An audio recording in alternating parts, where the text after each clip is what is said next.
healing terbaik. Jadi healing terbaik itu bukan it's my dream ke Kapadokia,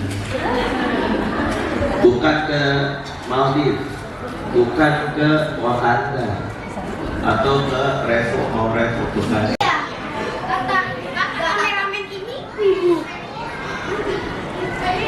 Di mata Allah jarak ribuan tahun itu dekat, karena 1 jam itu seperti sisi Allah 1000 tahun. Maka jarak antara Nabi dari kiamat itu nggak ada.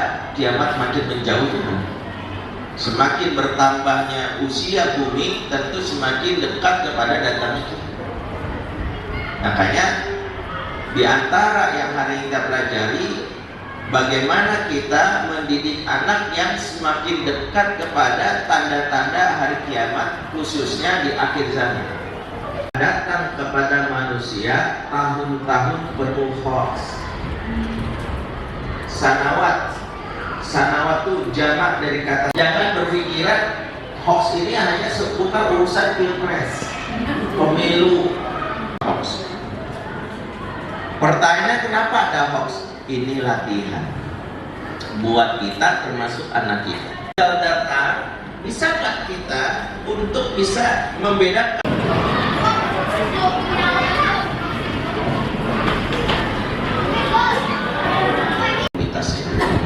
Saya dianggap awalnya cupu gitu ya, supaya akhirnya dibikin lucu. Ibu tahu nggak wanita itu namanya siapa? Zulaikha. Ibu tahu nggak Zulaikha itu bukan nama asli? Zulaikha itu bukan nama asli, itu nama samaran, nama julukan. Jadi Quran tidak menyebutkan, pengkisahnya pun para ulama menyamakan nama samaran, nama aslinya sembunyikan. Hanya beberapa saja yang tahu nama aslinya, termasuk Syekh As-Sa'di menyebut nama aslinya Ra'il. Bisa ya,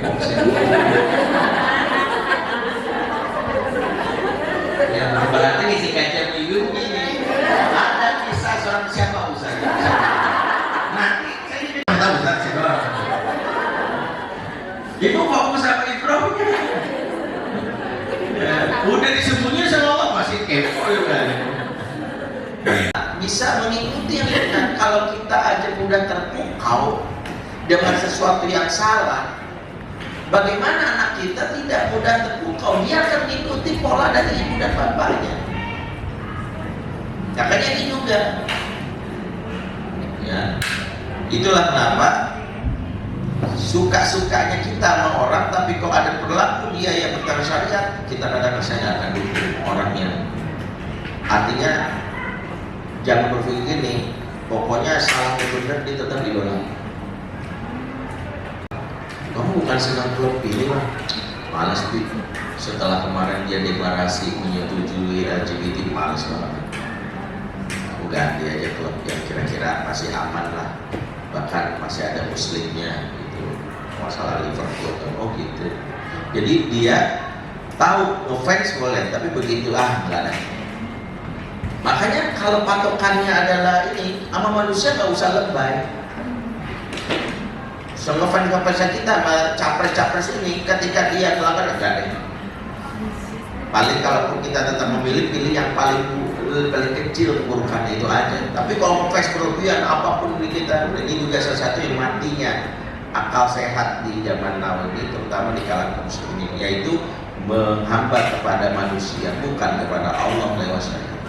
Makanya ciri akhir zaman itu dialami oleh hadis ini, memberitahu betapa tantangan pertama di mana hadis ini mengabarkan pendidikan zaman adalah matinya daya fikir.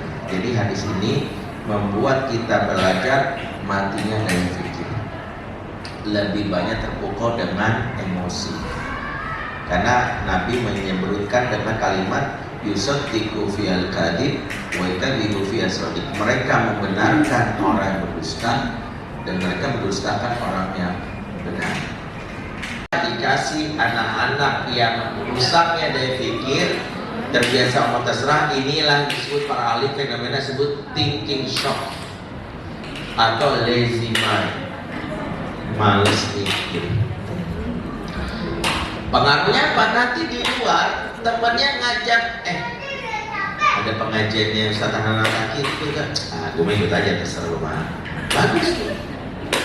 Ada film bokep baru betul ya? Ya terserah dong, man. Terserah itu bahaya itu. Terserah itu bahaya itu. Anak kita tidak punya kemampuan daya pikir. Yang penting mah apa yang tren. Ada konser nasyid ini, ada Syekh Asyur ikut. Lu mau nggak ikut nih apa? Coldplay 9 juta orang ikut. Jadi dia berpikirnya apa yang lagi tren. Makanya hari ini banyak apa yang disebut virus FOMO, fear of missing out. Itu semua bagian dari apa yang disebut generasi gimana. Takut ketinggalan dengan yang lain, takut ketinggalan tren. Makanya nanti budaya ini muncul ke anak-anak kita yang selalu update tren. Maksudnya aku doang, ya udah. Tapi kamu mengikap, kamu mungkin nggak asal saudara biasa aja, cuma ternyata akan datang kepada manusia suatu zaman yang mereka tidak lagi peduli cara mengambil harta, mau yang halal, mau yang haram, mbak. Ini kenapa saya sampaikan tantangan kedua, karena nanti akan ngaruh dengan pola asuh. Perasaan saya masukin anak ke sekolah terbaik, perasaan saya masukin anak ke tempat terbaik, tapi kok bisa gurunya ngaco nih. Saya pernah dapat pengaduan ini, Ustadz katanya rekomendasiin pesantrennya, tapi anak saya pesantren itu malah begini, kata Ustadznya begini, tetap begini, anak saya juga hafalannya gak nambah-nambah. Saya pernah digugat oleh salah satu jamaah gini. Akhirnya saya cerita pengalaman saya. Bu, saya pernah suatu hari ngisi kajian di BUMN di daerah Kemayoran. Malam jam 10 pandemi. Kemudian sepanjang jalan ada aja diobrolin, karena saya lagi banyak istirahat. Bapak kerja di sini, Pak? Saya bilang enggak, sini. Oh, singkat-singkat aja gitu. Orang tuh kalau ngomong singkat-singkat, gak bicara tuh, balik bareng gitu. Jadi jadi ajak ngobrol lagi gitu gimana? Oh, bapak kerjanya di mana-mana, gajinya banyak juga berarti. Supir Gojek disuruh menginstal aplikasi di tempat saya. Ilegal sih, tapi fungsinya aplikasi ini bisa memblok semua orderan GoFood larinya ke saya. Katanya nih, nggak tahu tanya deh. Jadi itu benar, saya pikir bercanda, saya malah ini mas saya masih sempat ini ngafalin satu sama anak itu dosa. Kenapa mamanya? Alhamdulillah didikan anak saya pesantren di daerah Bogor dan kapal Quran. Dia ditemani ya Ustaz, seperti itu. Jadi dia akan berbeda gitu dengan teman-temannya. Nah ternyata kan menurut Ustaz itu baik. Jadi dia memiliki pendapat sendiri yang tidak